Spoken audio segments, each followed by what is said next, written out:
Jesse from Happy Gaming House, and I'm in the heart of Shanghai in Jing'an district, and we have come to the oldest arcade, opened in 1999, making it perhaps one of the oldest games in China. It's up here on the sign there, and we're continuing our series of the history of gaming in China, traveling all over the place and trying to uncover all we can about the history of gaming in China. Beautiful, majestic theater over there. I'm going to go in and take a look.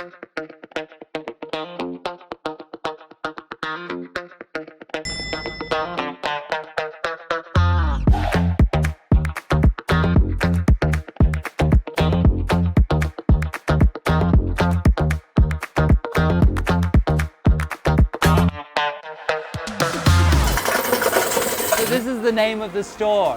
Liehuo Old School Arcade Games. 给你不一样的感觉. So yeah, that's true. The old school games give you a different feeling, but this is right near the new Pokemon game. But everything else here is pretty old school. Now, one of the things I'm most excited to see is their collection of our classic fighting games. So they've got a huge selection of King of Fighters games. Now, King of Fighters is a very interesting series that is particularly popular in Asia. Now, obviously in the West, Street Fighter was the most popular fighting series, but they run out of a marketing budget, so it really never got the respect it deserved in the West until recently.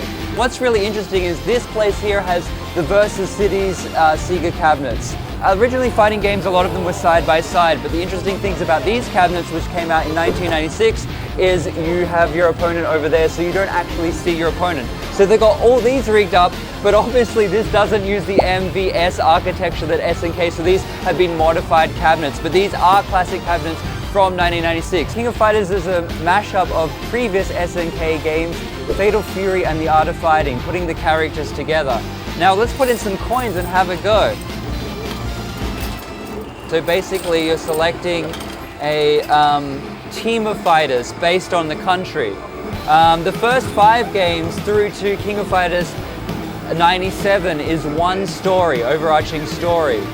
It's called the Arachi Saga. So the thing about King of Fighters has a very deep lore. Each annual iteration from King of Fighters 94 through 97 was an overarching arc called the Arachi arc. Now you can look online and there's people that go into great detail about the different story arcs of King of Fighters. Now we're choosing a team, so advanced.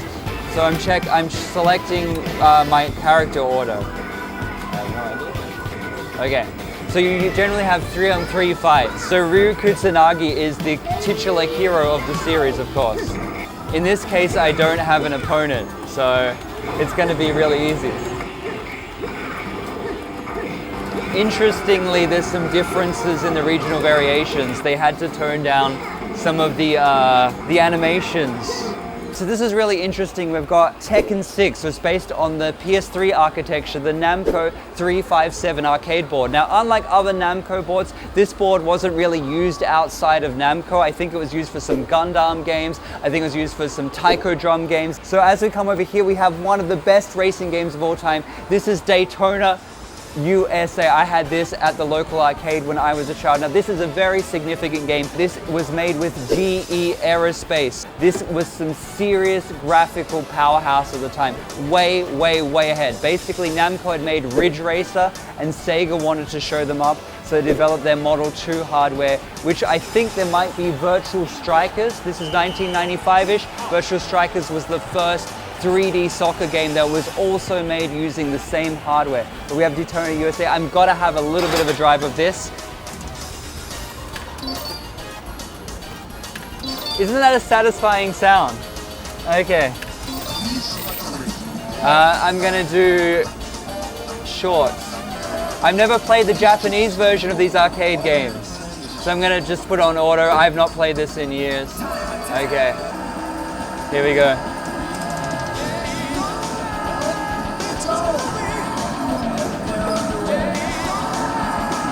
Which one do I go? This one? What's going on? Oh, I can change my point of view. 打完机。我觉得这个坏了。Okay, so this is a bit of an old machine, so the brake was a little fiddly and the brake got stuck down, so I'm going to be struggling. Oh, this is fun. The ultimate fighting game of my childhood, Street Fighter 2, down here. Street Fighter 2 Champion Edition. Now the thing about Street Fighter is there's so many versions. Originally, the original Street Fighter 2 came up on the CP Capcom 1 hardware. Then they released other versions because people were modding Street Fighter. They were giving extra movesets, they were speeding up the game. So then there was Street Fighter 2 Turbo, and then there was Super Street Fighter 2 Turbo. So many versions, and besides the official modifications, there was a bunch of other pirate and unofficial modifications of this cabinet. Now this isn't running on the CP thing, this is again the Versus City Sega hardware. We've got 2 in here. This one here, you can't get a Kuma. So in one of the other versions, there's a secret move to unlock the ultimate character, which is pretty much banned in every tournament. But we'll just do a classic Ryu versus Chun-Li. I can still do a Hadouken. I think everyone in the world can perhaps do that move. So another thing about this is it's a 6-button fighter. A lot of fighters are 4-button fighters, but obviously Street Fighter 2, 6-button fighter. I'm gonna see if I can find a Turbo or a Super Street Fighter 2 and maybe get some extra characters. Now, let's see what other versions of Street Fighter they have. This one has Sammy in it. That's gotta be, this one doesn't have Sammy. This has gotta be an Akuma, there he is! That's Akuma. Yeah, okay. This has got to be like Super Street Fighter. Yeah! We got Super! Yeah, Super Street Fighter 2X Green Grandmaster Challenge. I'm not even sure what that version is. So let's see if I can unlock. Oh, game speed. See, you can turbo it. I'm going to go on 2. If I remember correctly, you need to go to Hawk first. No, I actually got to look this up to unlock Akuma. Here. No, I have to do it again. Stay on Ryu for 3 seconds. Then we've got to go to Hawk. Then we've got to go to Guile. I screwed up. No, I have to do it again. Ryu for a few seconds. Hawk for a few seconds. Guile for a few seconds. Then we've got to go to Sammy for a few seconds. Sorry, then we got to, oh, you don't have enough time. Okay, let's try again. No, I want to, okay, maybe if I control, can I choose a character? Okay, so I'm going to try one more time to unlock Akuma. Ryu for a few seconds. No, I'm going to try to unlock Akuma one more time. Ryu, Hawk, Guile, Cammy, back to Ryu. Press all 3 punch buttons. Change his costume, but I didn't get Akuma. Okay, let's have a look down here. I think they've turned the initial D cabinets on now. Here. Yes! Initial D is on! Okay, why don't we have a round of initial D? Okay, I'm gonna start with this one here. Hear that? I like that it actually reacts. How do I change my view? You notice the characters talk during this, same with the Wangnan Midnight. You get story as you play the game.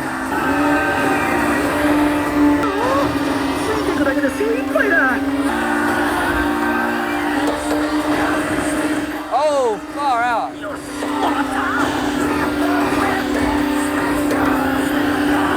Get inside.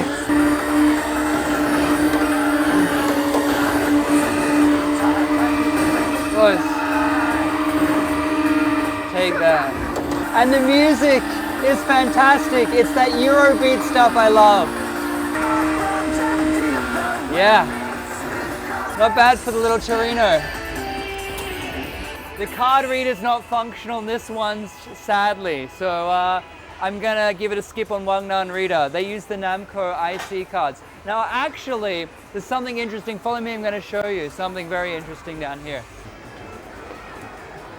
So we're talking about arcade cards. So the Wangnan Midnight series, you have your Ban Passport. Here we go, the Banana Passport. Now it's called the Namco Bandai Pass Card. This is the 3 major arcade systems in Japan. Now in 2018, they decided to work together so they're interoperable. So basically, if you have any of the cards, so you're playing this new Gundam Extreme 2 X Boost, because it's after 2018, it will accept the Konami card, it will accept the Sega card, and it will accept the Bandai Namco card, whatever you have. So it's good if you have a favorite type of arcade game to save scores and characters. very important on your racing game to get your license. And collecting different cards is also a fun thing to do with different special designs. So that's basically arcade cards. Now, one thing I noticed here is we said they're all the Versus City machines here, the Versus City, where they're like side to side, opposite sides. These ones over here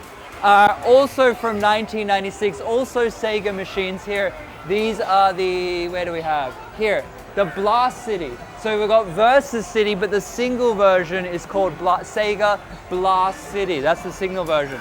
And what I find very interesting is these Blast City machines here have been fitted with the verticals type screens. So you've got these vertical screens here for shoot 'em up games. Here we have, of course, we're in a Chinese arcade. So do we have any Chinese games? Now this is a Capcom sort of beat them up style Three Kingdoms game, pretty typical, but we have something even more interesting over here in terms of Chinese games.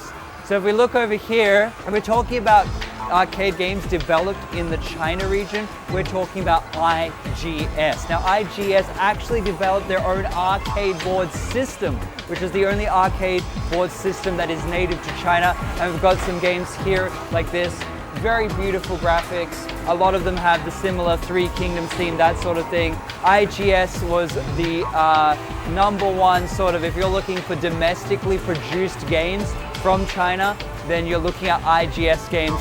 Worth having a look and checking them out. If you missed them when you were growing up, a lot of them stand up, a lot of them are very fun. I love the Famicom game Battle City, and we have here the arcade-only sequel, Tank Force. So it may look simple, it's got like a Bomberman vibe. This arcade cabinet now, if you had the original one, would be quite rare, but this is another arcade classic. We have plenty of arcade classics like Samurai Showdown, other SNK games. Look, there's just so many retro cabinets here. Even if we go over here, some of them have been fitted out to work with multiple fighting games. So if we go here, we have another of the Tekken 6 era. This is what I said, the PS3 level architecture. So this one has actually been kitted out to have a bunch of fighting games on it all at once. As you can see, a lot newer. What we've got here is the Arc Systems Guilty Gear series. So Guilty Gear is pretty notable because it has here we are, Guilty Gear X. The art style on this is fantastic. Actually, I want to have a go of that. And it's pretty fantastic. So here you see, you've got this beautiful, crisp anime style. Oh man, I have not played this. I remember. Yeah, this guy. Wow, and you have these beautiful anime style openings. You have your tension meter here. So as I go in, I'm on the right, okay. My tension meter is gonna go up. The thing is, I don't know how to unleash the special moves. Okay.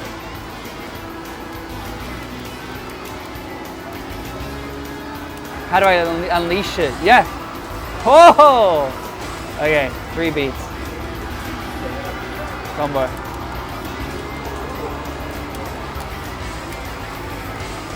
Nice. Got him. Yeah, not bad. I mean, I played this more recently than I have Street Fighter. Okay, so the Guilty Gear series would be succeeded by its spiritual successor, Blue Blaze. I haven't really ever played Blue Blaze, but yeah. So it continues the legacy of Guilty Gear. Now, this is a Guitar Freaks Ben-Ami cabinet that has been modified to be a Dance Dance Revolution one. So originally it's a guitar game. They've removed the guitars from the side, and originally this cabinet, the XG, has huge speakers, but they've only kept these ones down there. So they've removed the guitars and they've put in the dance mats, which I find the dance pad, which I find very interesting. I love all these old posters. In there we have our taiko games, a whole room of taiko, fantastic. The Holy Grail, Guitar Freaks Drum Mania from Konami, the Ben-Ami games, the original series of music games. We had another episode where we talked about music games, started with Parappa the Rapper.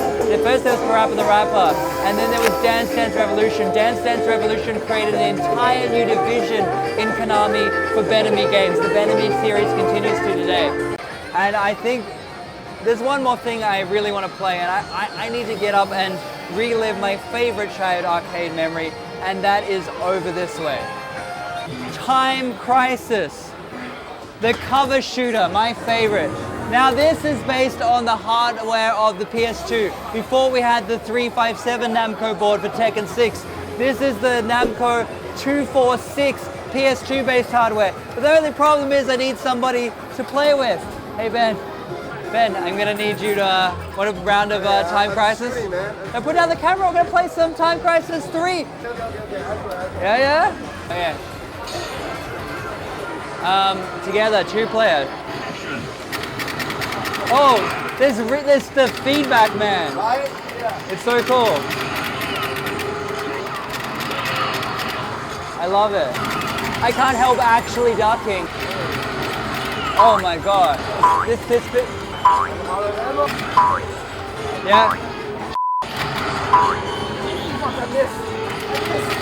I got the shotgun. I got it.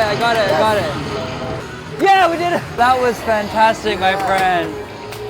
Some good memories. And we still have some coins left. A few coins. Yeah, we can play after the video. So this is perhaps, I think it's the oldest, definitely the oldest arcade in Shanghai, but as far as I can in China, yeah, continuously operated. Now, when I go back to Australia, there's going to be plenty of retro arcades, but you know what? Most of them have not been operating since the 90s, okay? They're people buying old machines and opening new retro arcades. This is what I can say is a legitimately retro arcade. The posters are on the wall, they're faded. They show that this store has been used continuously for something like 30 years. And that is pretty special that this culture continues to today.